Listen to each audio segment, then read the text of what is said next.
everyone, Michelle here from the Creative Cove. Thanks for joining me today. Today is another video on using up my stash. In this case, it is creating masterboards and using these masterboards with an abundant amount of scraps that I have created over the last couple of months, creating journals and using up other stashy bits. So this is a pretty deep bin here full of goodies, primarily neutral colors. And I have been sewing these little snippet rolls, but it occurred to me it's going to take me about a decade to use those scraps. So I don't want to throw them out because they're so beautiful. So I have this old map that hung on my door, and it's not like super vintage, but it's a really nice kind of fibrous paper that will be sturdy enough to create a masterboard. So I'm going to do this on a really large scale. My plan was to just create a masterboard this big and then chop it up and use it. But after I glued my scraps to it, I realized I still had a significant amount of scraps left. So I decided to turn this into something that will stay on my door. Eventually, I will glue it to a piece of wood and hang it. But right now, it's just taped to my door. And I'm going to walk you through how I did this. I'm going to move the video in a more of a fast forward mode. There's not too much to talk about. It's kind of self-explanatory. I will be interjecting occasionally throughout the video on what I'm doing, but I'll just play some casual kind of music and we'll just have some fun here.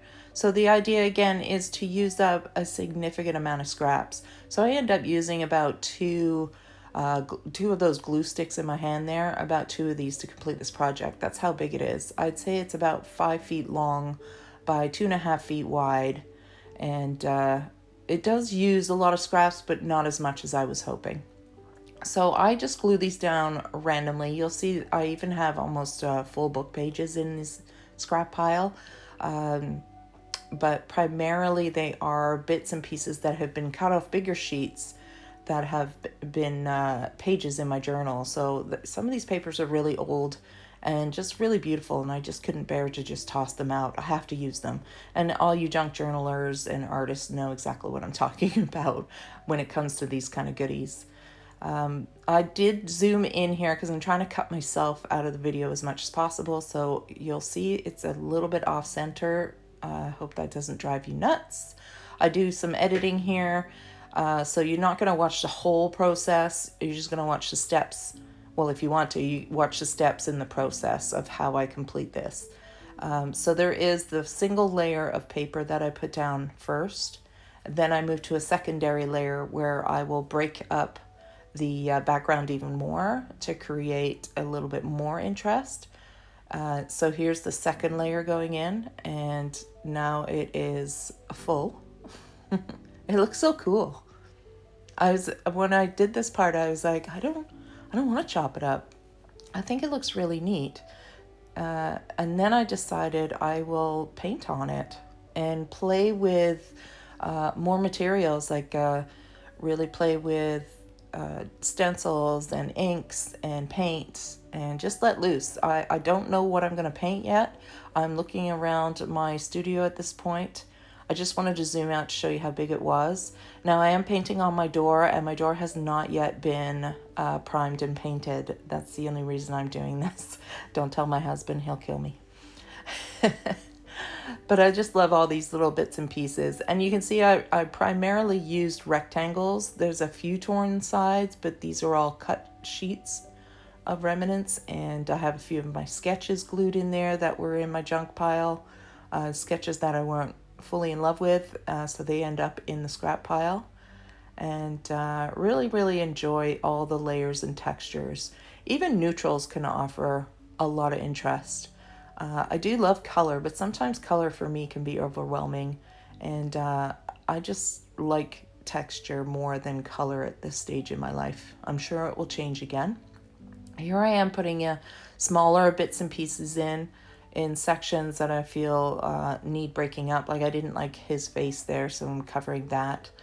And just breaking up some more linear lines and creating a little bit more textural interest.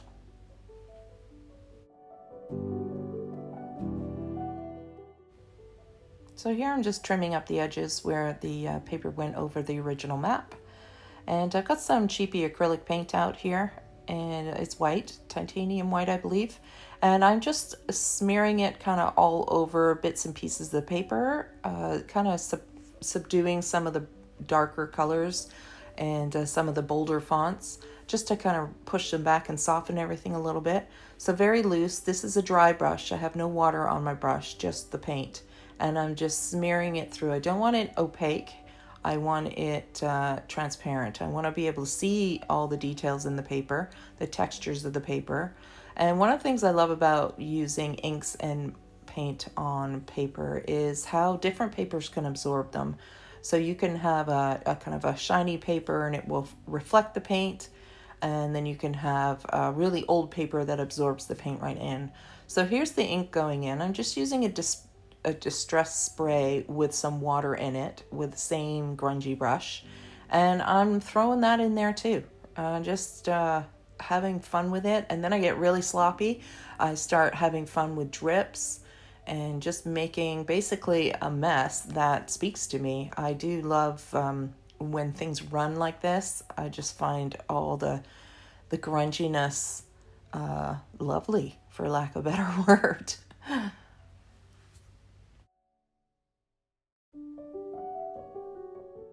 So now that the ink has a little bit of time to dry, I'm going to use some archival ink here and do some stamping.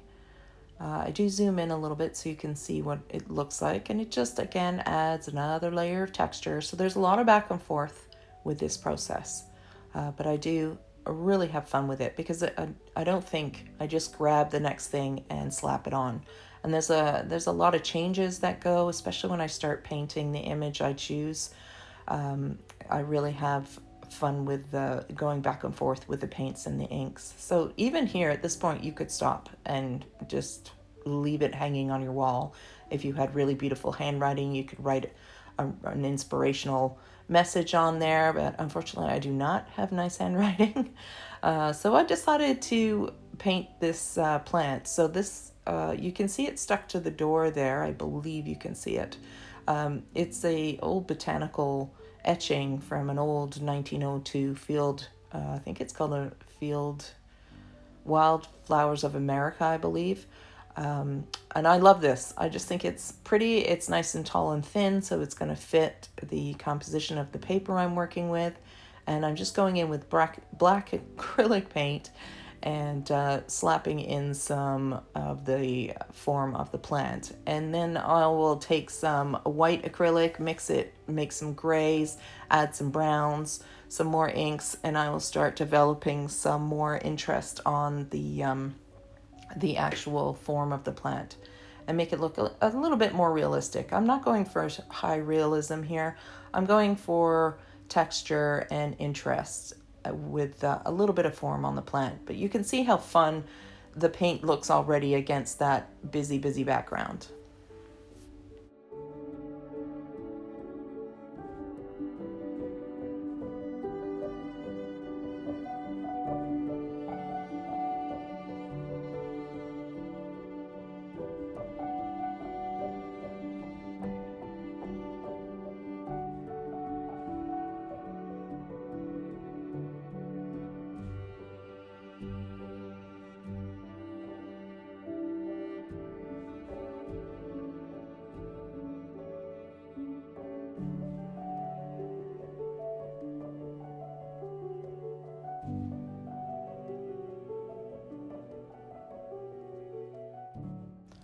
So here I am going in with some gray, and this kind of just helps me determine which leaf is sitting in front and which leaf is in the back. It helps me create some form. It's just my process and the way I like to paint. And I'll start lightening up areas that, again, are sitting in front, and that's how I build the form in the plant. Now, I know this isn't everybody's cup of tea. You might be thinking, what's this got to do with junk journaling? Or I just wanted to know how to make a masterboard. So I understand if you're not interested in this, feel free to fast forward to other projects in this video that I'm using with masterboards. But I had so much fun with this, I wanted to share it. So I am just going to continue scrubbing in, again, using primarily a very dry brush. One, because it's paper, and two, when I dry brush over it, I grab all that delicious texture of those papers underneath. So you might be thinking, why are you painting all over the paper? What's the point of the paper? The paper actually is what gives it so much texture and interest. Even though you can't really see some parts of the paper anymore, it just builds up that luxury and beautiful texture in the painting itself that this paint is sitting on top of and grabbing.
So as you can see here, I have put in some softer, warmer color. This is a yellow ochre that I used, and I subdued the background a little by dry brushing some of that in and kind of subduing the texture and the busyness of the background around the plant, just to help the plant pop forward.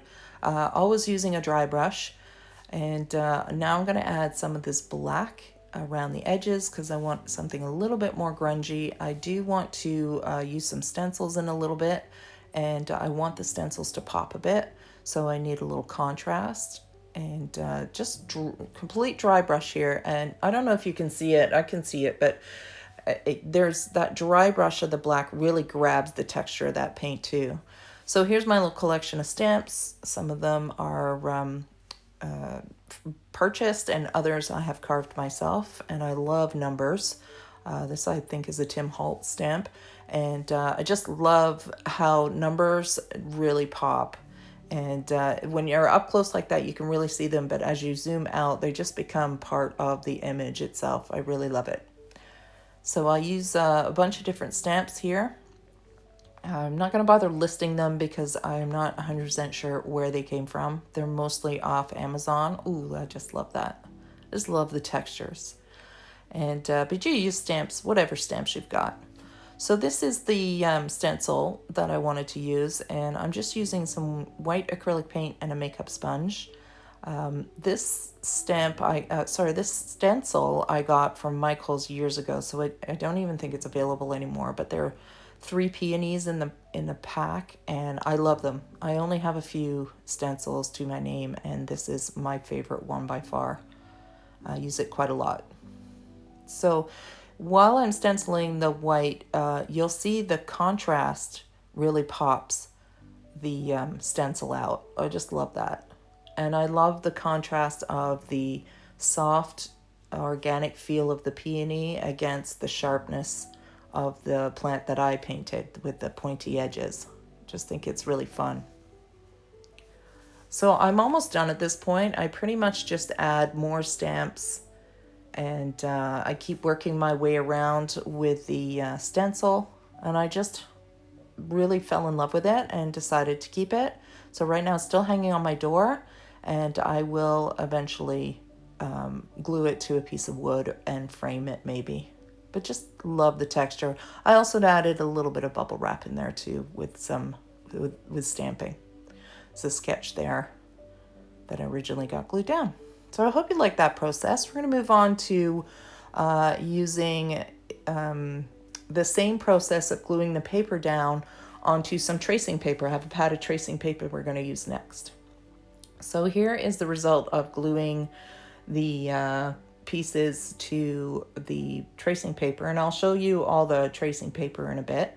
When I was filming, I just went to town. I just started. So I didn't film in order of how I wanted to present the video. I just started going to it because I was having so much fun. So I cut this down to a piece that fits in my journal, and I just drew a simple kind of, or what is it, like a leaf form, a plant form, I guess, with a pen. I'm just using a, I think it's a 0.3. What's that name of that pen called? I can't remember. A micron. My goodness, my brain. Anyways, I'm doodling just some plant matter here, and then I'm going to run it through the sewing machine. And I think this is a really fun way to bring out some extra texture. Like I said, the word of the day is texture. And if you were to do this on, say, a piece of paper that doesn't have as much interest going on, isn't as busy, these stitches would show up even more. But on the other side, which you'll see in a minute, is the tracing paper. So there's the tracing paper side. And I think it turns out really cool, like really pretty, like a pattern. And I really enjoyed doing these. I did a couple. And so now we're going to make them pop a little more because, like I said, the paper's very busy. So I want to really make the little stitching and the botanical part pop. So I'm using white acrylic paint and, again, a dry brush. And just going to fill in the positive spaces of these little leaves. That's simple. And it just pops right off the page. So on the other side, I do the reverse. The other side, I fill in the background and leave the positive space into the natural papers. So masterboards are great. I mean, I'm sure you've all seen videos where you cut them into tags or you make belly bands with them. In this case, I wanted to make primarily some interesting papers. I don't know if you saw my journal flip through, but that was one of my new goals, was to start creating some interesting papers in my journal. And this is one of the ways I decided to do it. And I'm happy to tell you, I'll show you in a bit, how many scraps I used. Fabulous. Just fabulous. So this is just half of a page of the tracing paper. The tracing paper size that I used was 11 inches by 14 inches. I'll show you the book in a bit. And I really had quite a few pages out of this. So I got 2 pages per page, if that makes sense, for my journals. So really happy with how many scraps. And I basically, at night when I was watching TV, just glued scraps down. No rhyme or reason, just threw them down with glue to tracing paper. So here's another one. This one, again, I have sewn it. I'm going to use that Distressed Oxide spray. And just going to, is it Distressed Oxide? Yes, it is. And it is in the color Walnut Stain. So just painting it in, just again to make that organic shape pop forward off the page. And I'm using my dirty paintbrush here. I don't clean anything. I'm looking for something a little bit more grungy. And on the other side is the tracing paper. So I end up using the spray, which by the way had a little bit of water in it. I forgot to mention that, with the sponge. So I'm trying to pick up that texture from the tracing paper, because tracing paper does not like to get wet. So when you're gluing these pages down, it tends to wrinkle on you. And you can see with the ink how it just grabs that texture. Love it. Super easy, super fun. And now, of course, I can't resist some stamps. So I'm going to give it some stamps.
So here's another full-size sheet of the tracing paper that I'm going to cut up so it fits in my journal.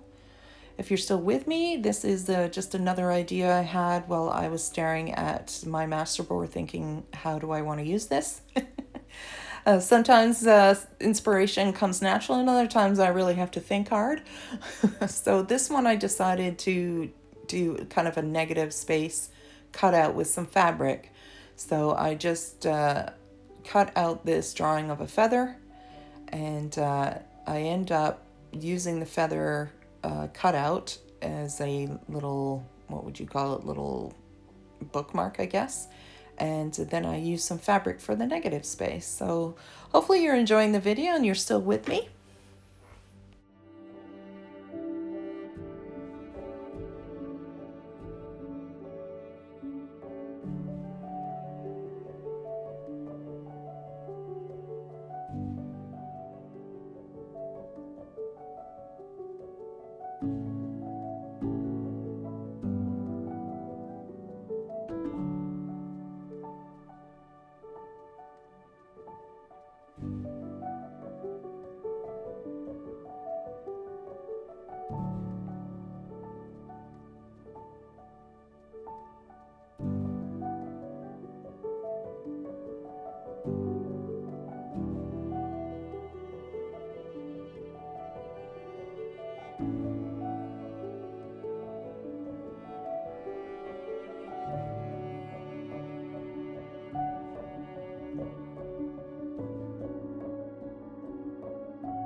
So those turned out kind of nice. I quite like those. So now I have this last piece that I want to use, and I'm going to turn it into an just kind of a pocket that I'm going to use the negative reversed idea on this. Instead of sewing straight in and painting, I'm going to use a white piece of paper and cut a botanical shape out and then sew that down, so I don't have to really use any paint if I don't want to. I can just sew this right down and it's going to pop right up off the envelope. I just really love these techniques. If you have a die cut kind of thing, well, then you're off to the races for this, because you don't have to spend time cutting it out. I spared you that by editing that out because that is boring to watch. But I just sew this down. I do this off camera as well. And there it is sewn down into the pocket. And I think it makes a really cute little pop. So if you have die cuts, what a great way to use them up over top of masterboards like this.